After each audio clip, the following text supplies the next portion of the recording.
Bonjour à tous et bienvenue pour une nouvelle vidéo de Questionner le temps.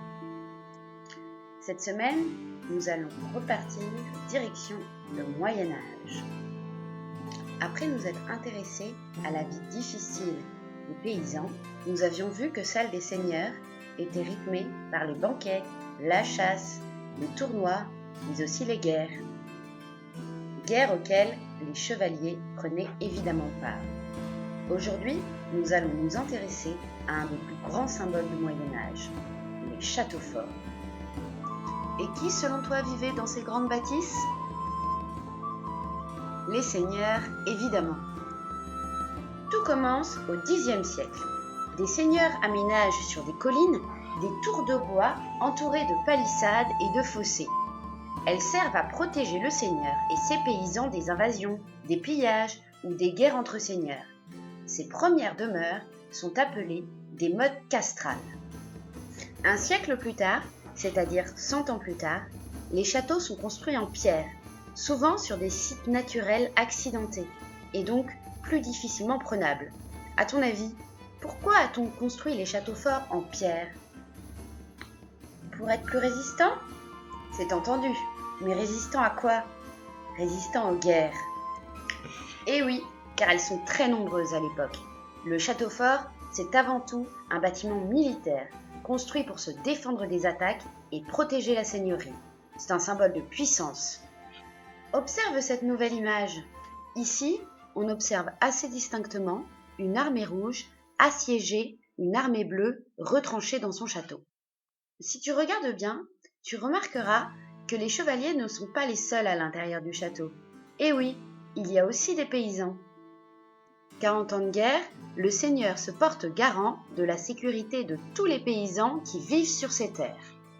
Ainsi, il les accueille dans la cour de son château fort. Voici l'intérieur d'un château fort. Les seigneurs jouent à un jeu qui ressemble aux échecs.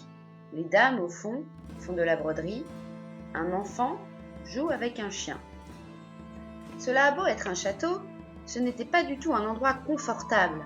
Le tapis est en paille, les fenêtres sont petites et ne laissent pas beaucoup entrer la lumière, il n'y a pas de tableau, il n'y a pas de moulure, il n'y a pas de parquet.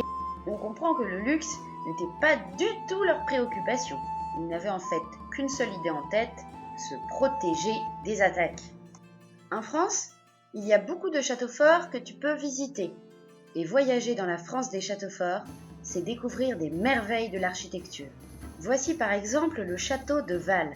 Il se situe dans le Cantal et il est entouré d'un lac. Ici, le château de Josselin en Bretagne.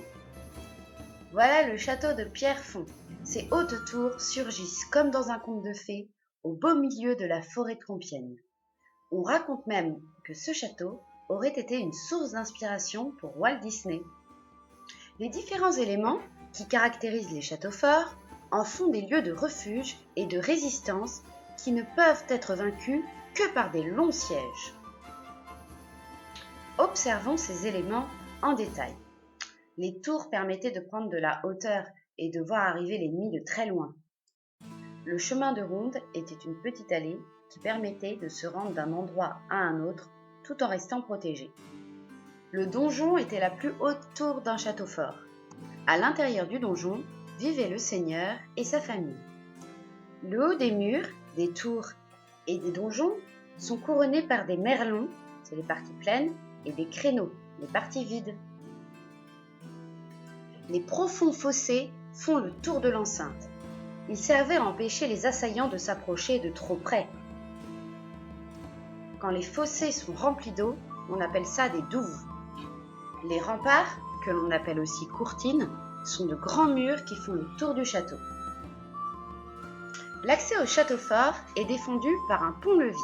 Le pont-levis est un pont mobile basculant. Pour finir, une meurtrière est une ouverture généralement verticale. Elle se présente comme une fente étroite, ce qui permet de voir tout en interdisant l'entrée d'une personne. Avec l'apparition des armes à feu, les meurtrières ont été aménagées. Une entaille ronde a été créée pour le passage du canon. Voilà, c'en est fini de notre leçon sur les châteaux forts. J'espère que cela t'a plu. On se revoit très bientôt!